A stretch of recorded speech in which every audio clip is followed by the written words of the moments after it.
kaya'y paluluhain pa. Sa habang panahon, laging sa'yo. Hanggat mayroong tindig ang puso ko. At sa bawat sandali, nais kita na katabi. At palagi ay kapiling ka, araw man o gabi. I love you. Mahal na mahal kita, ganyan ang pag-ibig ko. Sa hirap o saya'y makakasama mo. Ako'y iyong iyo, wala nang papalit. Mananatili ka sa puso ko. Kaya kong ibigay sa'yo ang lahat, pati ang buhay ko. Lagi kitang mahal, patutunayan ko sa'yo. Sa'yo I love you. Mahal na mahal kita, ganyan ang pag-ibig ko. Sa hirap o saya'y makakasama mo. Ako'y iyong iyo, wala nang papalit. Mananatili ka sa puso ko.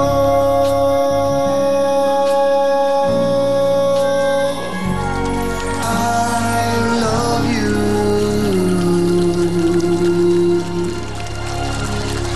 Wow! Ganda naman ang shot. Sino ba yun? Yan! Ay, pare, kamusta? Mukha ni Meryl eh. Mukha ng anak ko eh, di ba? Alright. Sino si Lolang nakaputi? Ayun. Bigyan mo nga ng uwis si Lola. Igalaw mo nga. Yung belo, bigyan mo si Lola nakaputi. Ayun. Nilalamig eh.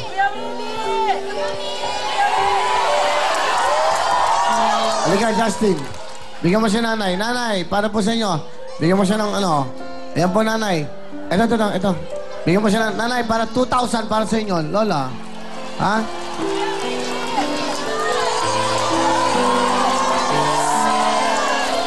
Pakibigyan si Tita. Yan. Yan, bigyan mo yan. May bibigyan sila sa akin eh. Baka makalimutan yung bibigyan sa akin. Ayan, kukunin mo. Oh, thank you. You're from London, England. Oh, thank you, sir. Wow, thank you so much. Mga taga London, bumati mo na kayo. Thank you. Binabati ko yung mga anak ko sa London, si Annalisa at Sarah Diego.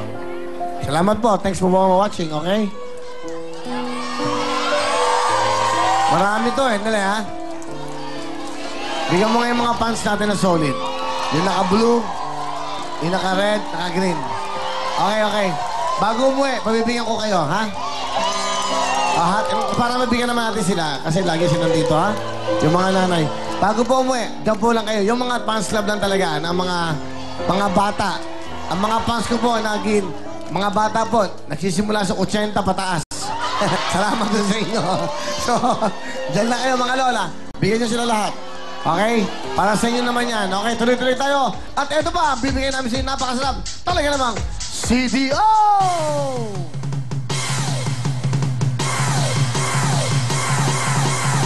Lambot ang young pork! Fantastic! No need to boil, just fry it! Fantastic! Fun! Fantastic! Yan ang masarap, CDO! Fantastic! Yan ang masarap, CDO! Fantastic! Yan ang masarap, CDO! Fantastic! Yan ang CDO! Fantastic! Young pork na CDO! Fantastic na fantastic! Thank you very much. Tarito na po ang CDO Fantastic Young Pork Tocino. Gawa po yang young pork, kaya sigurado po yan sa lambot, linamlam at sarap. Fantastic talaga. Walang salitre.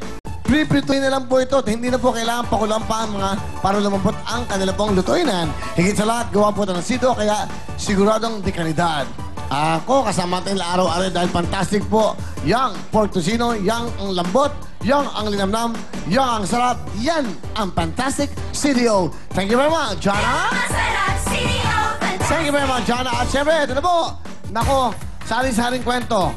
Mga OFW, nakaka-uwi lang po. Ito po si Chris at si Elby. Go!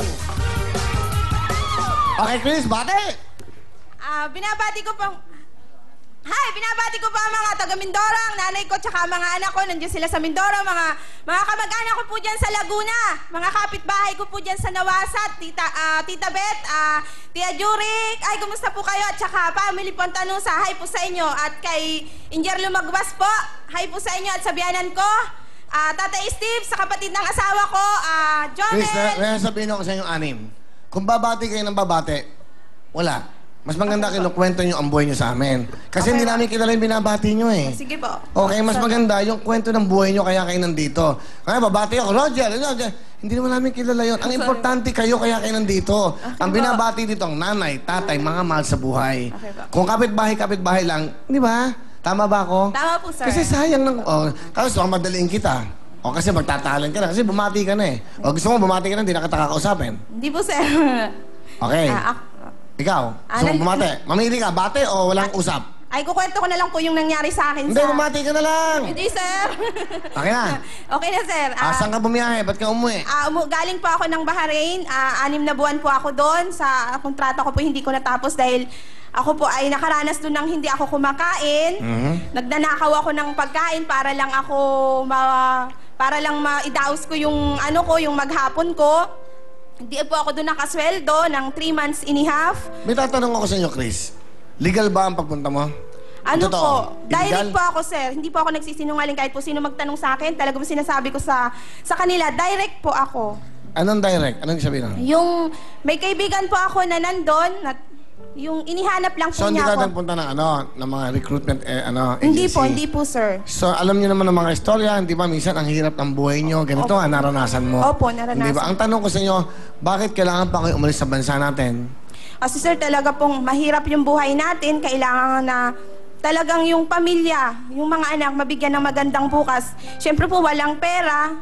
Inano ko na lang po yung walang gastos. Kasi po, di ba, pag... Hindi, bakit mo kailangan pumunta ron, iiwanan yung pamilya mo? Kasi po talagang para po sila masuportahan, para mabigyan ng magandang Ngayon, nandito bukas. ka bumalik. Bakit ka bumalik? Para na lang po sa nagpasalamat na lang po ako dahil bumalik ako dito na buhay ako at mas mahalaga sa akin yung pamilya ko. Mas Si pamilya pa rin, di ba? Opo. Ilang buwan ka doon? 6? 6 po, 6 ako sa Bahrain. Bilang isang? DH po. DH Isang ka? DH po ako sa Bahrain. Ang asawa mo na trabaho? Ang asawa ko po ay isang construction na hindi naman po permanente. Kung tawagin po siya, Ano siya? pasalamat. Karpentero? Ano? Ano po siya? Mason? Nagwi-welding po siya. Welder siya. Opo, Sige, nagwi-welding. pakilala mo sa amin. Pinapakilala ko po sa inyo ang aking asawa na isang mabait na asawa, Manuel po. Manuel, magandang Hello. Magandang gabi po, Kuya Will. Okay.